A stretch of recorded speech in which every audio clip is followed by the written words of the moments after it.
hungover Majeed the next day. So don't do that. So I get day before, good night of sleep.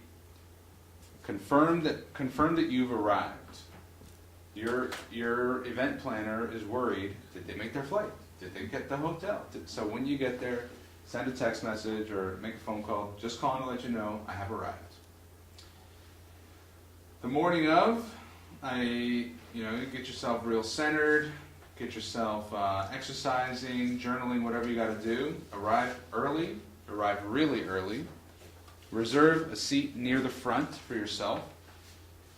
Block off the back seats so that people will sit as close as possible. Meet the host, meet the technician, test the equipment, run the sound check.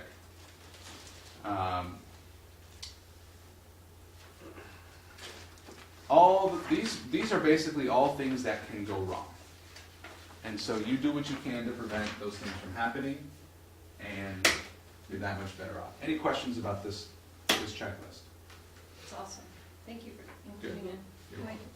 Do you give food preferences like vegan, or I'm just curious when you send a checklist ahead to a planner? I personally don't. I'm an eat anything kind of guy. Good. Yeah, no, I just wondered. My goal is to be the least difficult speaker they've ever worked with. So I don't want to do anything that's going to complicate their life. Here you are. This next thing I'm passing out is called the Training Module Planner. And for those of you who are going to run workshops or seminars, this is a great way on how to create a training module. A module is just a section of training. So ask yourself, what's the main idea? If you describe this section of training in one sentence, what's the main idea? When are you going to start? When are you going to finish? And how long is it? Is there a story that you can tell that hammers home this one idea? What's the story? How do you want them to feel? What do you want them to know? And what do you want them to do? Can you please underline the words feel, know, and do on your form? Do you have an extra pen? Thank you. You're welcome. That place doesn't look too shabby. Oh, yeah. Were you actually there? Okay, good. Yeah. You should use that in your slideshow. I should actually. It's a beautiful beach.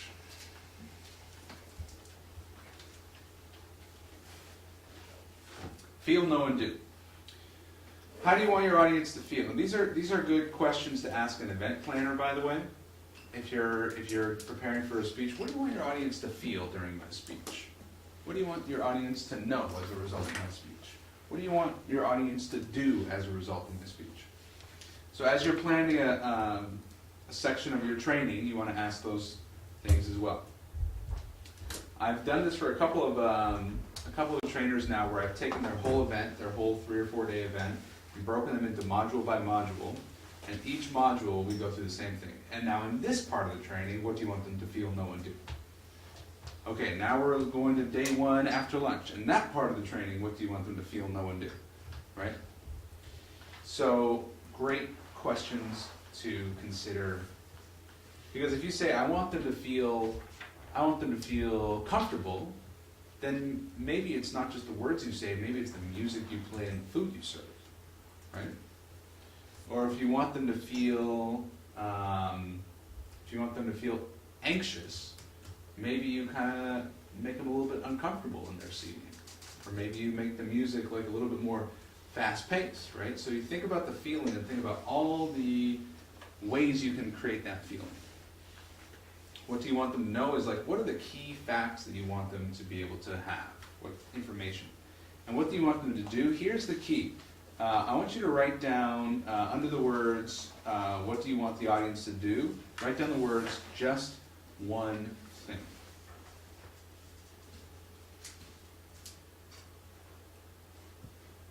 Just one thing. When you have a call to action, if you tell people to do 3 things, they're likely to do 0. If you tell them to do one thing, they're more likely to do 1. You notice on the infomercials, they say, call now, 1-800-123-4567. That number again is 1-800-123-4567. They just say keep call. They call now, call now, call now. They don't say, or go to your website, or go do this, or go do that, because then that's telling them to do multiple things, right? So see if you can get the fewest number of actions and ideally down to one, just one thing. Is there an exercise or activity? So maybe there's a way that they can imply what they just learned with filling out a form or a role play. What are the key questions you're going to ask to get them thinking the way you need them to think, right? Is there a handout? And are you going to draw something on the flip chart? So I'll storyboard out what the flip chart's going to look like.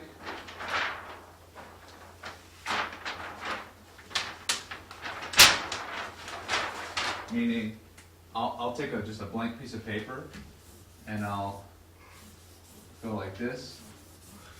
And I know I want to do this flip chart with the feel, know, do. And I know I'm going to do the flip chart where I talk about how growth happens exponentially like that. I'm going to do that flip chart. And I know I'm going to do the frowny and smiley flip chart. And that's all happening from 9 a.m. to 10:30. So now I have a what am I going to draw on the flip chart plan, right?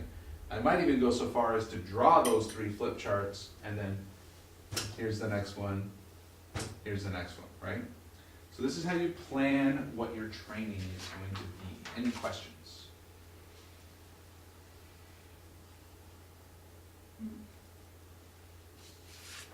So this course that we've done has had about 9 modules. So for me to sit down and plan our 3 days together, I would have 9 sheets of paper like this and I would fill it out 9 times. First I would fill it out from 9 a.m. to 10:30. Module 2 is 10:30 to noon. Module 3 is 1 to 2:30. Module 4 is 2:30 to 4.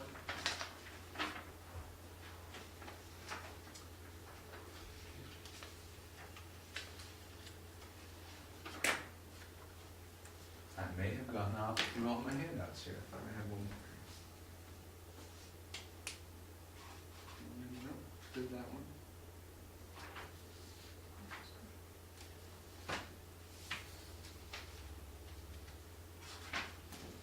Okay, let's talk about your stage getting campaign.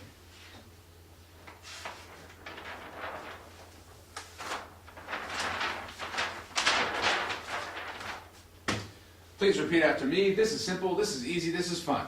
This is simple, this is easy, this is fun. Good. Now say these words, the money's in the spreadsheet. The money's in the spreadsheet. I can look at your spreadsheet and I can tell you what your income is going to be 60 days from now. When you have a big spreadsheet, you're going to have big income. Spreadsheets, this particular spreadsheet, is full of people that are going to give you money. That's what the spreadsheet's for. It's identifying all the people who have your money in their bank account and it's trying to get to your bank account, right? By the way, where does money come from? Clients. Close. Other people's bank accounts. Other people's bank accounts. Money comes from other people's bank accounts. And you just need to leave little cookies and bring that money over to your bank account. Money is drawn to value. When you make something valuable, money tries to come get it.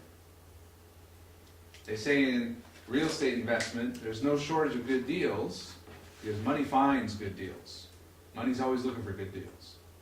You make a good deal by making your stuff valuable, making your presentation high quality, making your products high quality. Money tries to find you.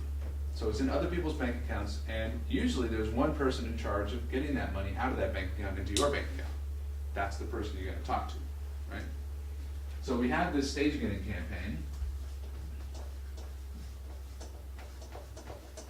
How does that happen? We start with a list of where. Where can be a city, where can be a building, where can be a conference, where do you want to speak? Rotary clubs. There are dozens and dozens of Rotary clubs in your city. They bring a guest speaker every single week and they have no idea who's coming 4 weeks from now. And and there's a lady with a full-time job who is the volunteer speaker coordinator, and she doesn't want to deal with it. Question about that. Yeah. For mine, because I think a lot of people here have unique things, but I'm unique in my own way, but people will put me under the investment advisor category. Well, a lot of Rotary clubs already have investment advisors in there, and so they won't want to hear from an outside person. Is that the case too? You're soon to be a best-selling author. Yes. That's important. You have to articulate how you're different from most investment advisors, and use different language. But if I'm still going after the same client, they will potentially see me as someone they don't want to bring in. Yeah.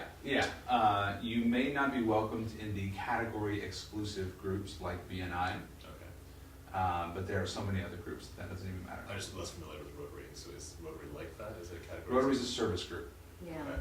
and they have luncheons, right, and then you come in for the There's luncheon. breakfast groups, lunch groups, dinner groups. There's groups that meet once a week. There's groups that meet every other week. Are they big, small? I mean, my dad was in Rotary, I just don't know. I've spoken to a group of 400 Rotary people, and I've spoken to a group of 6. Okay. I've spoken to a lot of Rotary clubs. Mhm. There's Lions clubs, there's Kiwanis clubs, there's Knights of Columbus. There are lots of gatherings of people, regular gatherings of people. If you can offer something that's entertaining and informative, they say, great, we'll slot you in 3 weeks. Mhm. Practice your 10-minute talk at these live events, at these gatherings of people. Always bring your order forms. Your order forms might be a buy now with your credit card order form, or it might be a put your name, email, phone number, and check a box that says, I want to meet. Always bring those order forms, because that's the bridge between your speech and the next step. Okay? Do they normally give you 10 minutes, or is it different all the time? Different all the time. Oftentimes they tell me how much time do you need. Oh, 20 minutes, 30 minutes, 10 minutes. Mhm. Yeah. Thank you. Yeah. Okay, so where do you want to speak? Fill that out in the spreadsheet, and then everywhere has a who. The who is the person who is in charge of organizing the speakers. Sometimes they call themselves the president. Sometimes they call themselves the speaker coordinator.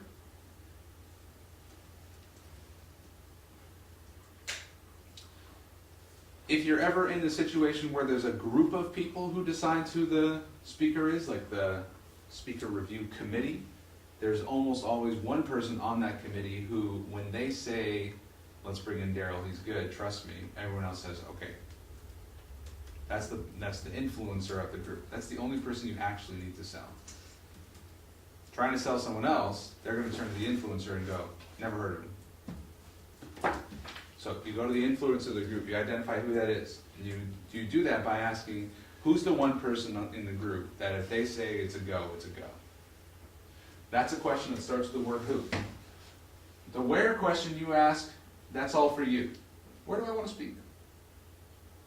Geographically, where do I want to speak? Do you want to speak Asia, Europe, Africa? Do you want to speak local, across the state, across the country? Where? Where do you want to speak?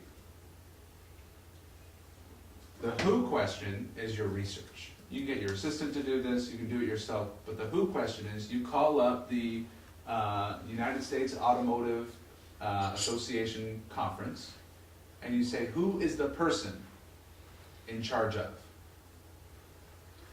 Now, if you feel like email is an appropriate first step, I like to start the email with the phrase, I don't know if you're the right person who can help me. Because it's a very gentle, helpless kind of like lost little boy in the mall. I don't know if you're the right person who can help me. And it also challenges their authority and power by kind of implying maybe you don't have the ability to do much here. And they go, well, yes, I can help you. As a matter of fact, I'm CEO of bottle washing. That's it. That's it. So who's the person? You are done with this step when you have a name. If you don't have a name, you do not have this step completed. And names is not good. A name. One name. That name is going to have an email. They're going to have a phone number.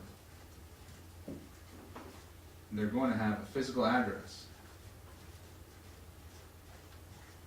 You are to acquire all this information. Pay close attention, Kim. I'm going to get you doing all this for me. Yeah, I'm gonna say, this is what's happening for the. I'm passing this off to you. Right? I'm passing this off to you.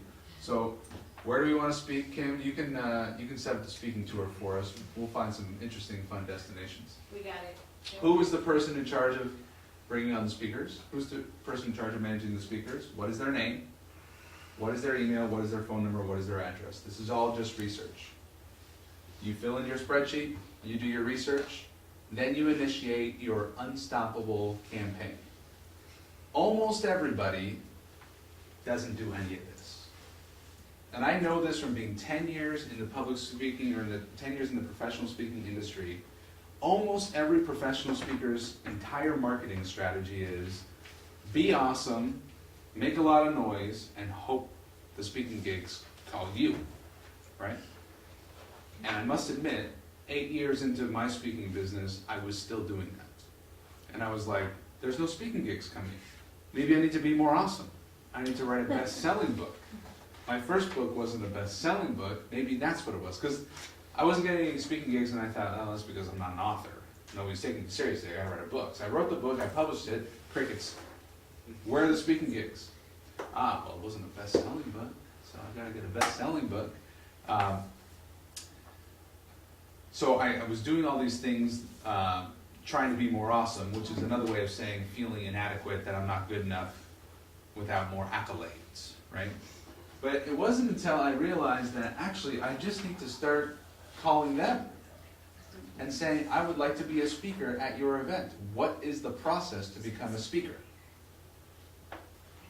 By the way, that's an important little turn of phrase. What is the process?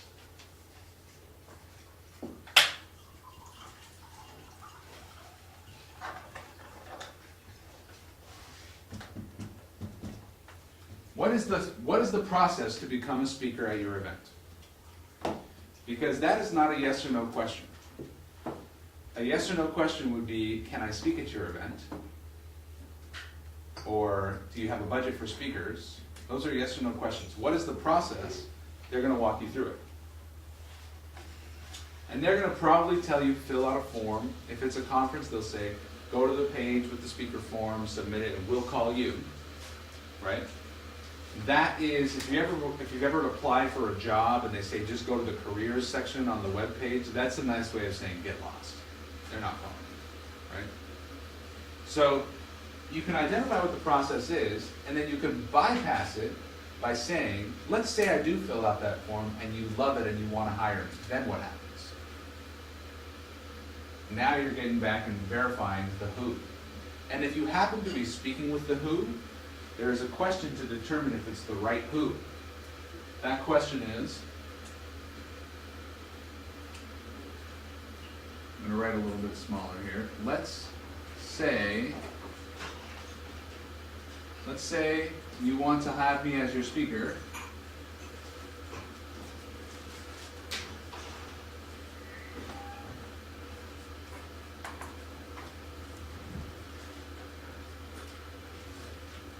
Who else, besides you,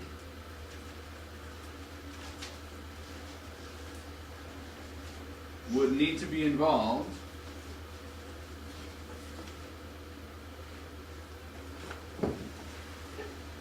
in this decision? Okay, let's say you want to have me as your speaker. Who else besides you would need to be involved in this decision? That is the question to smoke out whether or not they're actually the decision maker. The only correct answer to this question is just me.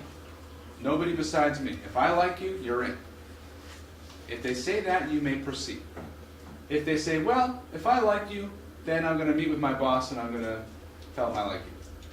Then you say, perfect. We need to meet with your boss. And you stop selling You stop selling that person, and now you're selling on why we need to meet with the boss, and you're looking at calendars and you're talking about dates. When would be a time that you'd be able to sit down with me and your boss? Because they don't want to get cut out of this process. Because if they get cut out of the process, their power kind of feels like you're taking away their power. They want to be involved in the process, and they want to say to you, no, let's continue, and if I like you, then I have a meeting scheduled with my boss next week, and I'll present a case, don't worry. This is where I say, I like to be easy to work with, and I don't mean to be difficult here, but this is one rule that I don't violate, which is I don't propose working with someone who's not the person who's signing the check. And that's a phrase that I've practiced. It's something because this happened one too many times for me. I've learned the hard way many, many times doing this. Is I get them, they say, I love it, let's do it, perfect. I'm gonna go tell my boss about you. What? Your boss? Who's that? Oh yeah, no, he's the one who makes the decision. Oh. Nobody can sell me like me. So they go to the boss and they go, I met this guy, Majeed, he's really great. I think he'd be a really good speaker. Really? Where'd you meet him? I met him at an event. I don't know. Let's check out his website. Says he does youth entrepreneurship stuff. What do you mean? Oh man, that website. Good thing I took down my website. My website just kills my sales. People go there and they go like, oh, he doesn't do anything because it's not on the website. So, you got to get to the decision maker. Make sure you have the right who. Can I just ask you, Yeah. are people ever offended by that? I mean, obviously you word it delicately, but Yeah. almost like, I don't know, you wouldn't say it that way, but feeling like you're crawling over them to get to the boss. I mean, I hear what you're saying. Yeah. Have you ever offended anyone? And if so, I'm certain I have. I'd be offended if someone said that to me. Yeah, I mean, it's kind of like part of what goes along with it. Mhm. Yeah. I mean, if you're pushing your way through, you're gonna offend somebody at some point. I would think. One of my sales bosses gave me this piece of advice, which is if you're not pissing someone off, you're not trying hard enough. Mhm. Yeah. I mean, on funeral programs, I tell people I work for the person that signs the check. That's it. You said better than I did. You know, whoever is signing the check is the one I serve. Yeah. And I need to be clear who in this fighting group is signing the check. Yeah. And it makes short order of it. I work for the person who signs the check. That is a writer down. I work for the person who signs the check. That's a really good one. That's a right. You know, I'm happy to discuss the program with you. I'm happy to coordinate with you. At the end of the day, I work with the person who signs the check, and that's the person I need to talk to now.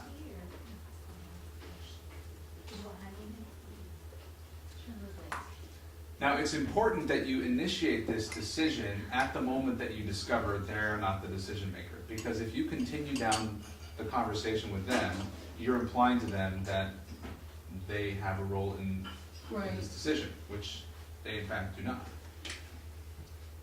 Their role is to do what their boss tells them, and their boss says, hire this guy and hire this lady, let's make this work. So then, where you're going to separate yourself, so I'm going to go ahead and say 95% of professional speakers who make a living speaking don't do this. Of the 5%, if I had to guess, they'd probably send one email or make one phone call. Now here's where you're going to separate yourself, and you're going to be in the 0.1% of the 0.1%. You're going to contact them 12 times. 12 times in 3 months. They will describe you with words that may be positive or negative, but they will sound like relentless, stubborn, never gives up. Who is this guy? What does he want? Why does he keep calling? That's a good thing. I believe that's a good thing. When you believe in your message so much that you're not going to let the other person's busy schedule or the other person's distractions prevent you from helping them. It's as I shared in the one-on-one session with Beverly about the house on fire. So you're walking down the street, it's 2 o'clock in the morning, nobody's out, and you see your neighbor's house is on fire. And you see they're parked in the driveway and the lights are off, and you figure they're probably sleeping and they're about to be burned alive. you have two options. One option is you go and you bang on the door, you ring the doorbell, you knock on the windows, you go around back, you smash a rock through the window, you go into their bedroom and you drag them out and save their lives. Or you go, oh, it's 2 o'clock in the morning, I don't want to bother them. If you feel like your solution, your message, your program is so powerful that it changes people's lives, then if you don't have the courage to engage in these sometimes uncomfortable sales situations, then you're letting them burn alive in their house because you didn't want to get uncomfortable. I don't know if that really strikes a chord for you, but the first time I heard that, it was like a light went on for me because I had been doing everything but trying to actually talk to people who had money that they can give to me. I was redesigning my logo just when my logo was finished. We just spent 6 months on that logo, let's do another logo. Logo, another website, and it's like, I can tell you how much money you're gonna make by looking at your calendar, how many conversations you have with people who have money that they can give you.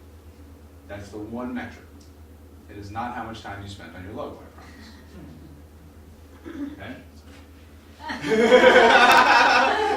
Logos are important. Nothing wrong with a good logo. Do it once and be done with it. How do you like my speaking design? I love it. The whole package works. Good. Like if you were great and everything, like there were things that didn't work, links that didn't work. If you felt disheveled or whatnot from your branding standpoint, it would crack the belief. So everything has helped to. So there were links that didn't work. You're talking about No, my I said program, if yeah. there were, Oh, if yeah. there were, Yeah. then that would start to crack the belief that you can really solve my problem. This is interesting. This is Canva. What's that? This is my other product, the Speaker Accelerator. It looks strikingly similar to Make Money Speaking because I just clicked on the words and I changed the words. This was the very first available banner. Canva. What is that site? I can't read it. What's that? What website are you on? This is on canva.com, C-A-N-V-A. I needed a Facebook group banner, and the top one is this one, and this was actually one of their standard icons. Anyway, it took me 5 minutes. Oh, that's awesome. I had the intention of hiring someone later. I kind of like it. That's great. So, I like that you wear the matching pin, like the pin thing going on. That you have a speaker This pin thing every here? time. oh yeah. Well, just they're different, but you, Well, us men, we can't accessorize so much, so yeah. I'm trying. Mhm. Hey. Oh, sorry. You love it, huh? Beverly and Dirk. This Where- partner does amazing things on Canva. Yeah. It is. I'm not familiar with it. Is it like a There's an it's it's like a design. designer Is thing? there? Okay. It's Photoshop for dummies. Mhm. It's drag and drop, doesn't do much. Yeah. Okay, so what's the process to become a speaker? Now, it's not so important the content of the emails and the phone calls. It is important that you continue. Because people will ignore you and ignore you and ignore you until they get the 4th email from you or the 4th voicemail and they're like, okay, I guess I need to talk to this person. So the whole trick is to get through the noise. Now, one great way to get through the noise is physical mail. For someone to open something from you, take it out, evaluate it, touch it, and throw it away, even if they throw it away, they've spent so much more time and so much more sensation with that piece of communication than a email or voicemail. Right? Think about how you feel when you see your voicemails. I don't feel good. I'm like, great, I gotta listen to these things. And then if it's someone who says, call me back, right? Then I gotta go find a pen, I gotta write down their number, I didn't hear it the first time, I gotta listen to it again, and now I have a to-do item. To call them. And guess what happens? If I call them, guess what? I'm getting their voicemail. I'm not getting into that. I don't like it at all. I would hate to start a relationship like that. So my policy is I ring, when I get their voicemail, I hang up, and I call them again. When you see the same number on your phone ringing twice, you're like, oh, this must be important. Turns out it is, because it's from me, right? So that increases the likelihood of the pickup, and if I have a list of numbers to call, I'll call, ring, get voicemail, call, ring, get voicemail, skip. No voicemail. I will cycle through the list multiple times before I absolutely have to get voicemail. Now, what's the purpose of a voicemail? The purpose of the voicemail is to get them to call you, right? So if you deliver all the pertinent information on the voicemail, like, hi, this is Majeed, we haven't met, but I'm really interested in speaking at your conference. Just wanted to let you know I have a speaker kit on my website. It's at www.majeedm.com/speakerkit. That address again is www.majeedm.com/speakerkit. And I'd love it if you check it out. And if you're interested, please let us know. Please give me a call. Call me at, here's the number. Thank you very much. Goodbye. Now there's no reason for me to call again, right? My favorite voicemail is, hey Laura, it's Majeed. I have a really good idea for you. Call me. Yeah. That's slick. Here's my really good idea. You should hire me as your speaker. Yeah.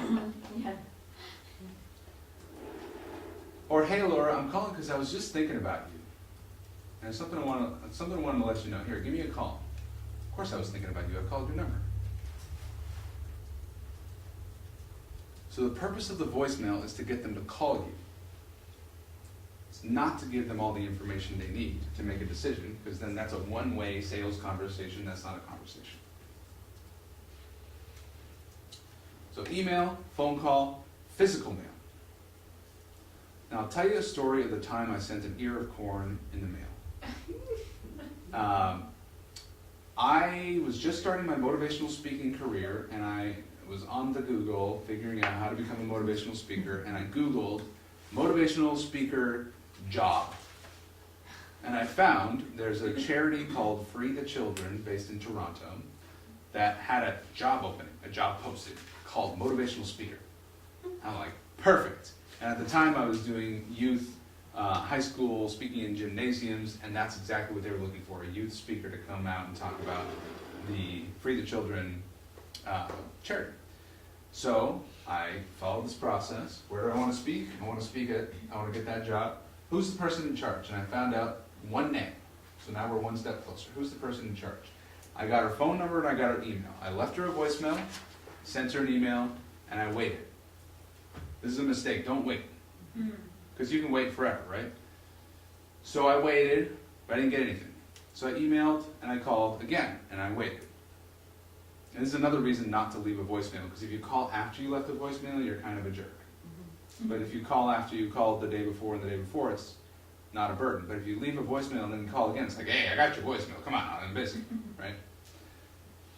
So voicemail, email, voicemail, email. Then I found her on Twitter. And we weren't following each other, so I couldn't direct message her. So I posted on Twitter with an @ mention of her. In fact, I should go back and find this exact Twitter post, because I @ mentioned her. I thought, that'll get her on Twitter. The public @ mentioning, nothing. Radio silence.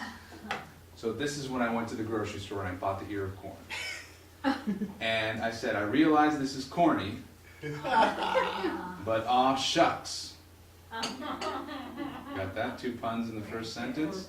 I'm sending you this ear so that you can lend me your ear. 3 puns in the first sentence. I'm on fire here. Handwritten note wrapped around the ear of corn with a rubber band. And I said, I'm going to be at your office 10 a.m. on Tuesday next week. FedExed.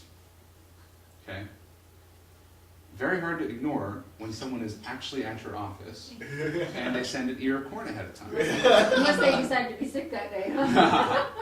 So now picture her, this Indian woman in Toronto, opening up a FedEx package going, what the heck is a crazy person doing sending me That's the guy with the phone calls and the emails, right? She's going around the office going, can you believe what this is, right? And the night before, at like midnight on Monday night, I get a 1-sentence email from her, see you tomorrow morning. First correspondence. So now she's acknowledged that I'm meeting with her at 10 a.m. tomorrow. I told her, I am going to be at your office at 10 a.m. on Tuesday.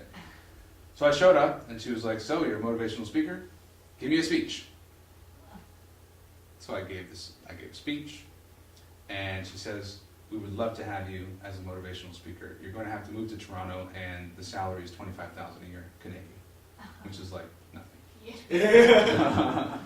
So it worked. It worked. And I have since used physical mail.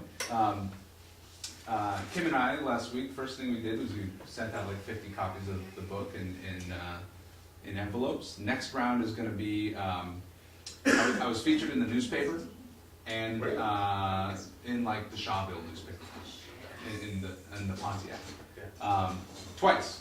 And so I went to the reporter and I said, I would like to buy 40 copies of both of those issues. So I have 2 stacks of newspapers. I'm going to slide them in with a copy of my book and a glowing recommendation letter written by me from a client on their letterhead. 40 copies of that, and we're sending it out to 40 different business incubators in the region. So 2 newspaper articles, copy of my book, and a letter of recommendation on their letterhead. So this is going to be a campaign. First we send the mail unsolicited, so someone will pick it up, and then I'll follow up with a phone call saying, I'm calling to confirm that you received my package. It's not a yes or no. Did you get the mail, or did you read it? Because people will say, I don't know, oh, I haven't read it yet. I'm just calling to confirm, following up, I sent you a package last week. And a significant percentage of those 40 packages will turn into conversations, which will turn into proposals, which will turn into sales. Now, just for your information how that worked, in case this is of interest to you, they are a hub for businesses. This is a client of mine. And they bought 4 workshops at $2,000 each. I said, normally my price for a workshop is $3,000, but for you, if you get 4 of them, it's $8,000, $2,000 each. What they didn't realize is that they're going to promote me, they're going to bring the press, they're going to send out their whole list, everyone's coming, I think they all paid $20 each, but I made $15,000 from the sales from those meetings, because at the end, I pass out a form. Would you like to book a 1-hour strategy call with me? If you have this problem and you want this result, book a time with me. So you can get paid to do a speaking engagement for your ideal clients and then offer a sale to them afterwards, right? So Edna, community centers, community health centers, right? You can get paid to come and do a workshop that people come to either for free or paid, and then those are leads for you. So we're going to get their attention because we're going to send them physical mail. I told my friend Giovanni, who runs the Archangel Group, this story, and he said he did a similar thing where he went to the thrift shop and bought a bunch of pairs of shoes, and he would send one shoe and said in the letter said, I just wanted to get my foot in the door. So he sends That's one hilarious. shoe. Oh, Want to get my that foot is in- funny. So we want to be unignorable, right? Persistent. Our printing plant can't keep up on direct mail because people are no longer responding to email. We're swamped. Okay. Just so you know that statistic. Yeah. So people went away from direct mail to email, and now they're coming back to direct mail because people aren't opening emails. To the tune of thousands and thousands of dollars and finding it worth the investment. Even on a buy a list that's barcoded, Yeah. they're getting enormous responses because people's mail dwindled down to nothing. So if they get something, they take note of it. Just Yeah. so you know. Yeah. Yeah. So physical mail works. physical I man love those works. ideas, that's Yeah. great. Yeah, when I was doing time management training for small companies, I got on Amazon and bought those little egg timers. Pop them in the mail, send them out, follow with a phone call. Did you get the timer I sent? And I did 2-minute timers, and I asked them, do you know the 2-minute timer trick? And they go, no, what's a 2-minute timer trick? It's whenever you have a task that takes less than 2 minutes, you just do it now. If you're not sure if it takes less than 2 minutes, you flip over your timer. So I'm gonna bring one of these for all the members of your staff when we do the training at your office. When would be a good time for you, January or February? Wow. Too busy to do the training? You definitely need me. Let's get working. By the way, common objections, we don't have time, we don't have money, you gotta talk to the boss, right? We don't have time. Well, for time management training, perfect, then you definitely need me, right? Come up with a good answer for we don't have time. Don't have time? Sounds like you're a successful, busy person. And even successful, busy people make time. Just come up with your response, because you know you're going to get those. Don't have the money? Oh, well then you definitely need this. That, by the way, is called objection handling judo. Judo is the martial art of using your opponent's force against them. So in judo, when your enemy throws a punch at you, you gently grab their arm and guide them to the floor. You're using their momentum against them. So I had a client a year ago or so now. She said, I really, really want to work with you, Majeed. I just have to check my finances first. I said, perfect, that sounds very responsible of you. In fact, let me save you some time. You're going to look at your finances and you're going to know for sure that you can't afford this. That's exactly why you need it. Let's do it. Judo. Right? Right? She's like, you're right. I can't afford it. I do need it. Let's do it. Right? So because nothing has more credibility than their answers. Right? Nothing has more credibility than their reasons. So if you go, yes, that's true, and because of that, that's why you need it.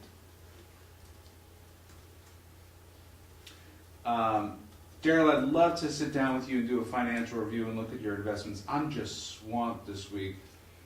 You're right, and if you're swamped this week, we better book it now, because I bet you're going to be swamped next week and the week after that. Because you're a busy guy, so we better book it now. Right?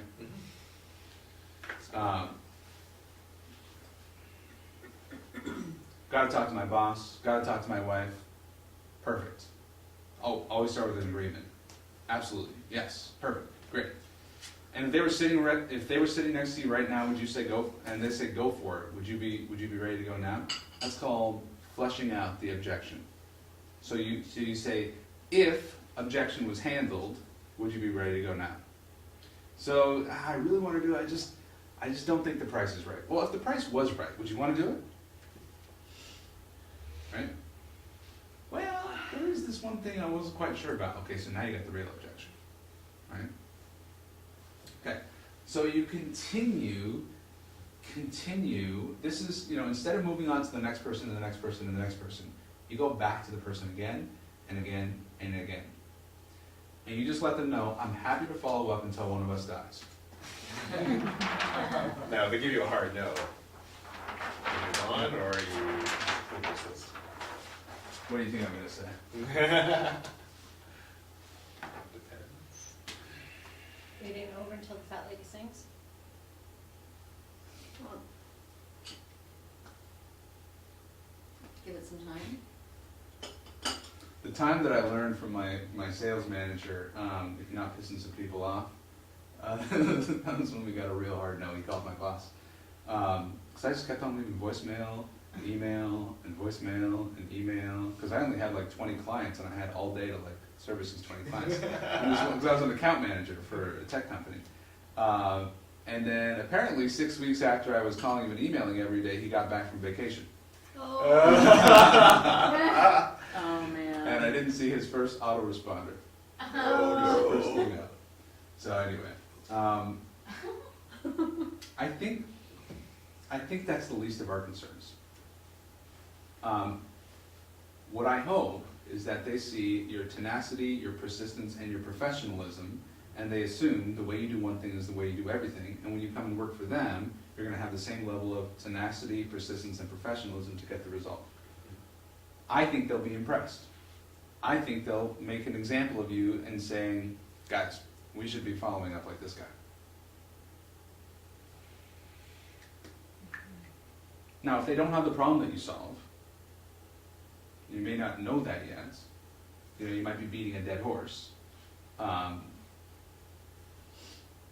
I think we really err on the side of caution. I don't want to follow up. And there's the whole timing thing about, it's too early in the morning, and it's probably lunchtime, and they're probably packing up. And there are people in Ottawa who will convince you no one does business in December. Now, I don't know how it is for you, but it's like November 31st, it's like, and people start saying, let's put it in the new year. In the new year, they start saying that. I think that's great news for me because nobody's calling in December.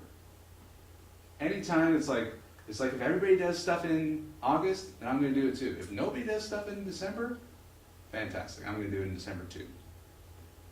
I find there's never a wrong time to call. There's never a wrong time to, there's not a wrong season. There's not a wrong time of day. You just got to do it.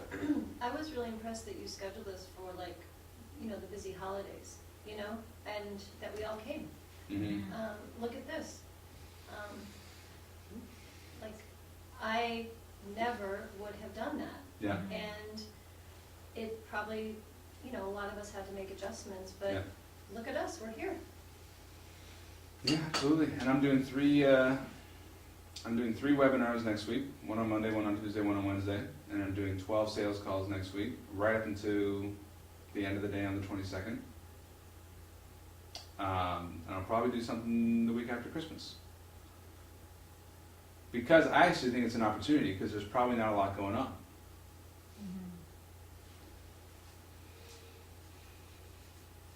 Yeah. Yeah. All right, so we're handling objections. Now, here's a couple of tricks for when you get to the point of typically when you finally do talk to the person who organizes the speaker. We're talking about paid speaking gigs now, okay?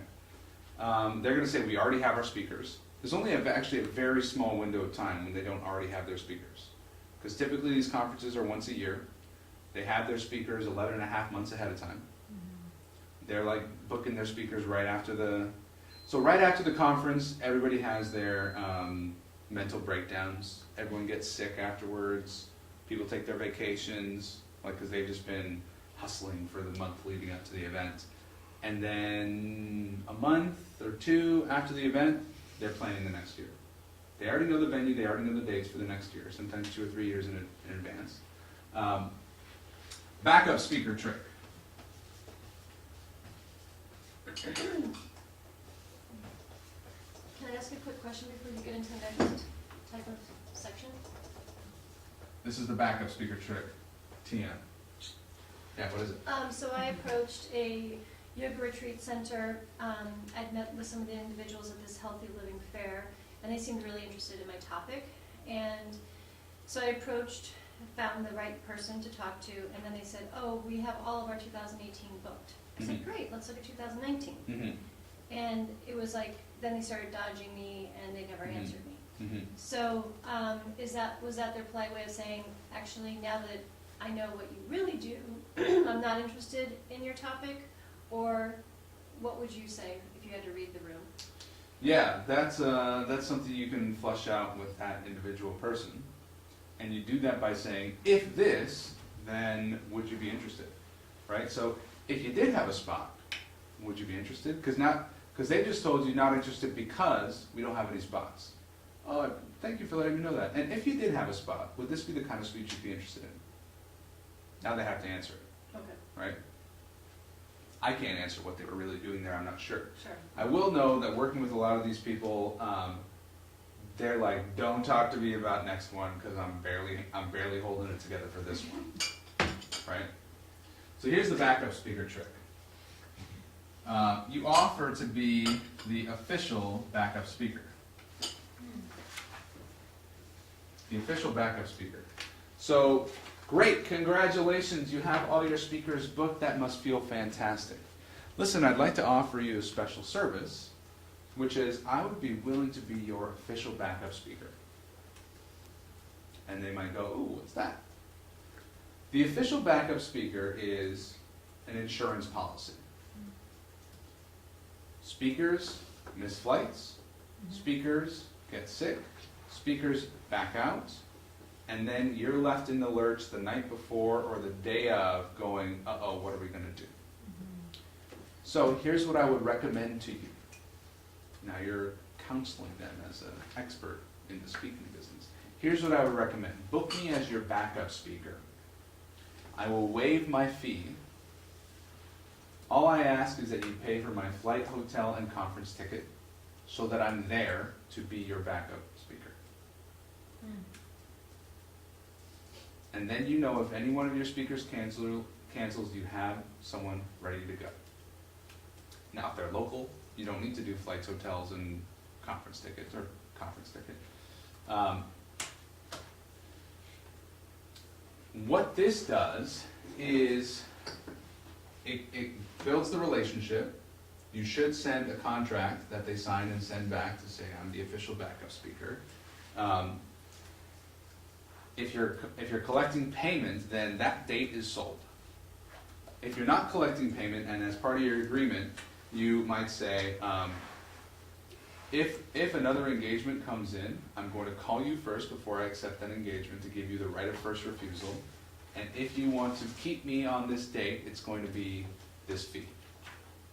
To reserve me on the date and make me unbookable by anybody else, it's $2,500 or $1,000 or whatever.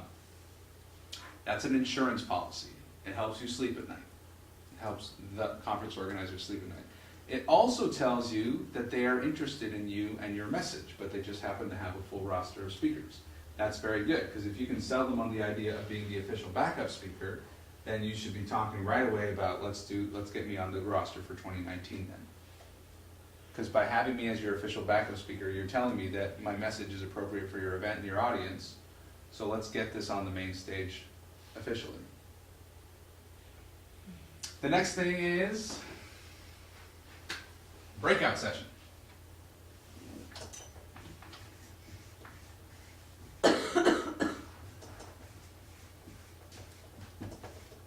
The breakout session, or sometimes referred to as the concurrent session, are the time slots between meals where there are 4 different sessions going on at the same time, sometimes 5 or 6 different sessions going on at the same time.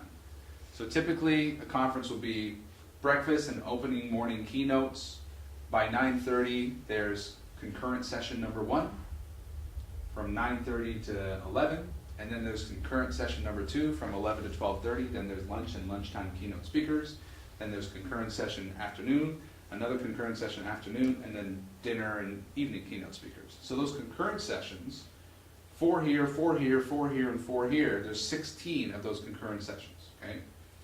Same rules apply. You have to have a killer title, because what happens is people have their program, and they're out in the hallway, and it's like concurrent sessions are starting, and it's, which one are you going to? Which one are you going to? People are going in that room, and you're scanning, and they're like, oh, geez, double your sales in 90 days or less, how to overcome burnout, and they're scanning titles of concurrent sessions.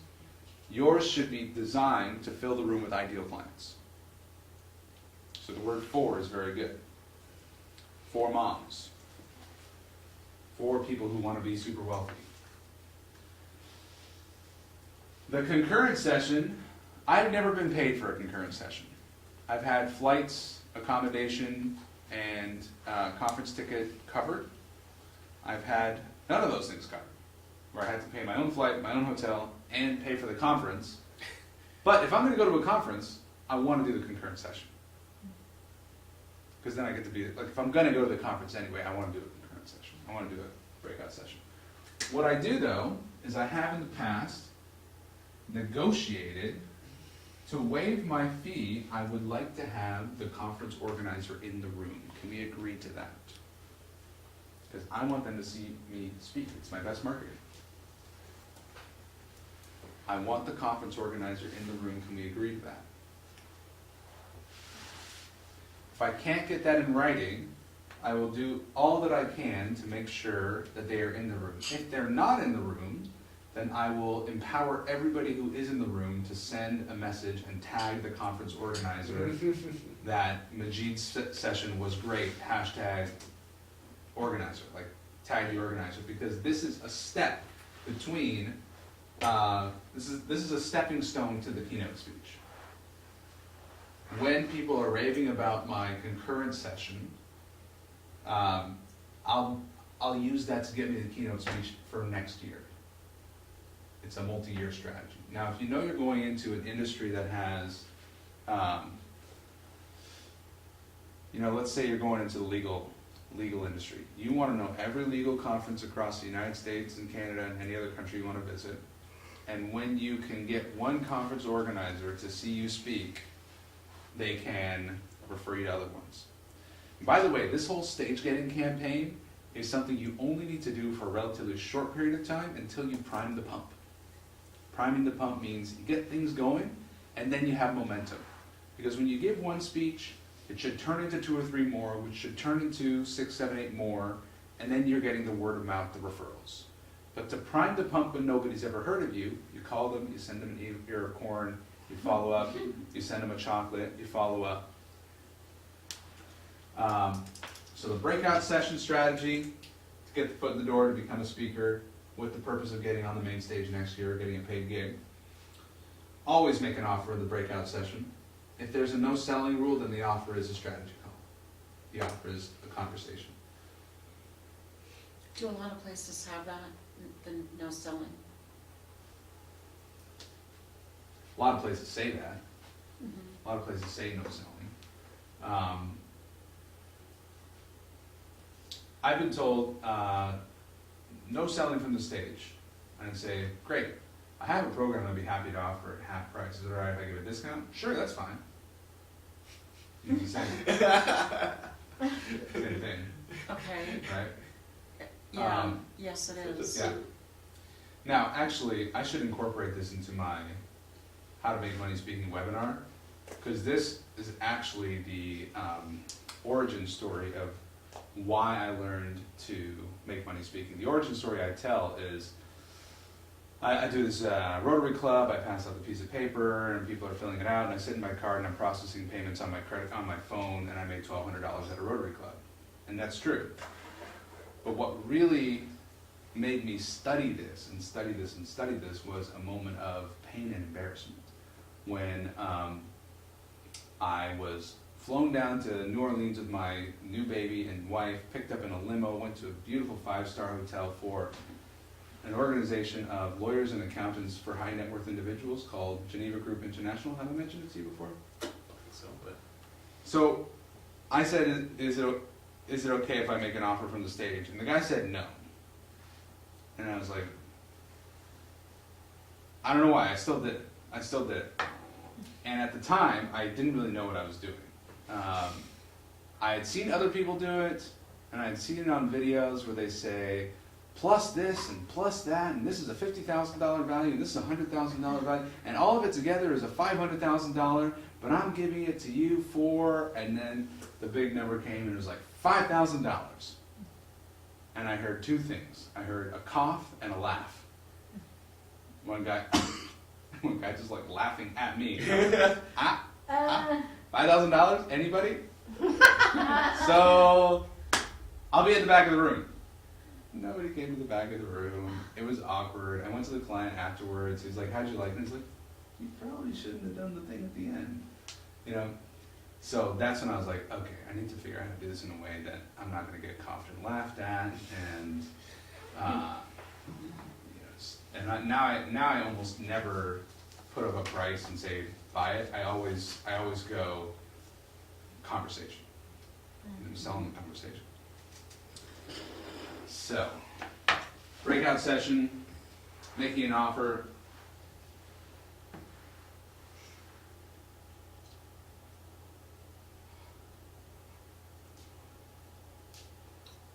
So how do you know this is going to get done? I would recommend designing a week, an ideal week.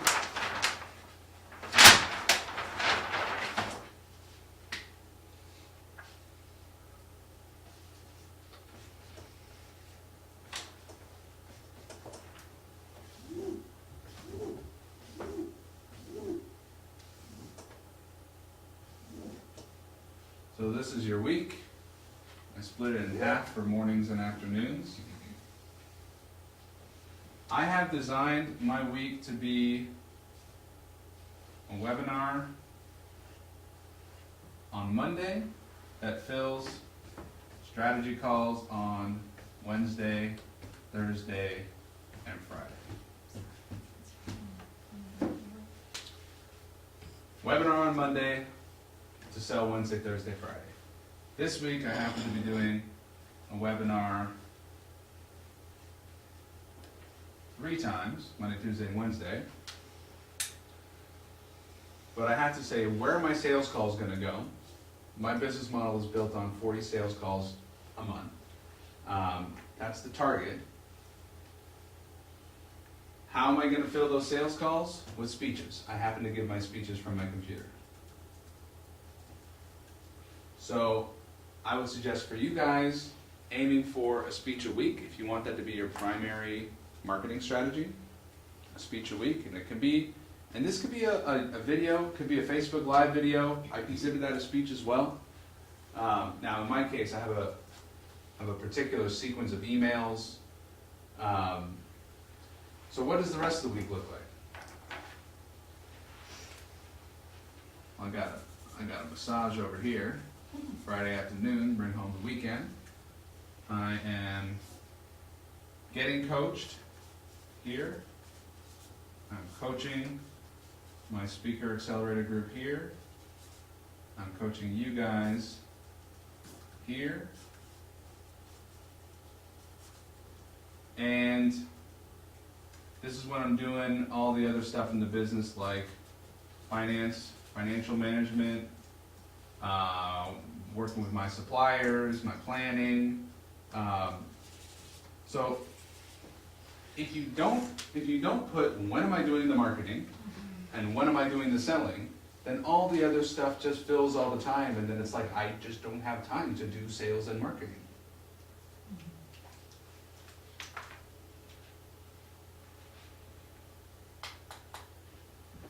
So, put time in the calendar. When are you going to do the speeches? When are you going to do the marketing of the speeches? And what will happen over time is you'll spend less time on marketing and sales and more time on service delivery. But you always have to have marketing and sales, otherwise you'll have all service delivery and no marketing and sales, and then your contracts will end and you go, crap, I got no leads, I got no sales, and then you'll spend a bunch of time on sales and marketing, but you won't make a whole bunch of sales. Typically there's a 30 to 60 day lag in sales and marketing activity and actual sales. Right, and these webinars I set up weeks ago. Can we go through that in detail in our next call? Yeah. Daryl and I are going to do Yeah. exactly this model. So like would a webinar for me be like buying a casket online, getting a bunch of people to sign up, talking about that, and then selling them at the end? Yeah. So your webinar would be called How to Save $5,000 on Your Funeral. Okay. The 7 biggest money mistakes people make at funerals and how to avoid them. One of those 7 mistakes is going to be they hire the wrong person to do their stationery. Okay. And guess what the solution is? Me. Yeah. So you kind of slip that in. Hiring you has to be the logical conclusion of the presentation. Right. Okay. Yeah. I said I was going to share my promo sequence in the Facebook group. I don't think I did. For those of you who are not joining the Speaker Accelerator, download whatever you need to download from the Facebook group. You're going to have continued access to the course, but you can actually download the videos. So do that if you want to store them on a hard drive or if you want to watch them on an airplane or whenever you don't have internet. But you will be out of the Facebook group by Tuesday. So we can still watch the Teaching with Heart or those? Yeah. Okay. I have a quick question. Yeah. So Removing the Ring has a Facebook group, And the request from the members was that it become private, because Yeah. people want to share and Yeah. have it be more of a supportive environment. And now that I've done this course, I want to have my own marketing Facebook page that Okay. isn't private. Okay. So should I change the name of the supportive page to like Removing the Ring Community, and then have mine just be Removing the Ring? So personally, I think the private page is the paid one, Okay. and the public one, it's for marketing. Marketing in private is a very hard thing to do. Like if you want to Yeah. make marketing private, So now that I have this private group, shall I make an announcement that this is going to turn into my marketing page, and then say, if you'd like to continue with this supportive environment, there's gonna be a new page? What would your recommendation be? Because right now I have, let's just say, 100 people who have shared, and it's it is private. It was billed as private, not billed, but like built as private, because the initial members were like, "Oh, I think this is a great idea," but I'd only participate if it was private.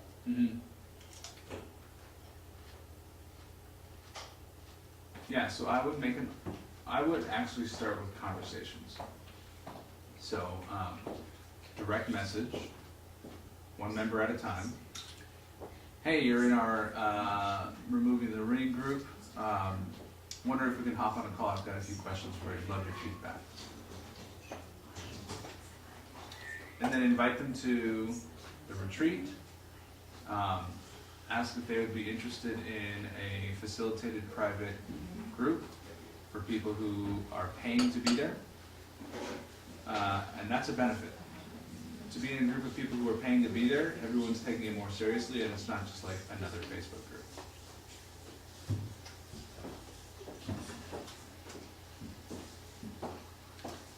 I think if you're gonna go private, you should go paid, because then it's not benefiting you from a marketing perspective. It's Yeah. benefiting them more. They're saying they want it, there's value there. Yep, Do they want it badly enough to pay? That's the question I don't know yet. sure. Do you have an idea what you would charge? So I'm thinking of, again, therapy, yoga classes. So, what would you pay for a monthly subscription to a yoga place? I'm kind of thinking of it that way. So, $50 a month, $60 a month seems very reasonable, and then the pain, would be more like $100 a month. The more. Or I could have sponsors So is this- join it for $100 a month. Is this just to be on the Facebook, the private Facebook page, or is that your No, coaching as well? just to be on the Facebook page. He's saying to make it paid if it's going to be more of a private, community-based type of thing. Right, so, but not include any coaching with that? No, This is not your coaching clients only? no, right now, this is the only presence that Removing the Ring has, and it's private, and so it seems like I'm not getting any bang for my buck there, or for my time, because I only Yeah. can reach a few people. So to have it be really facilitated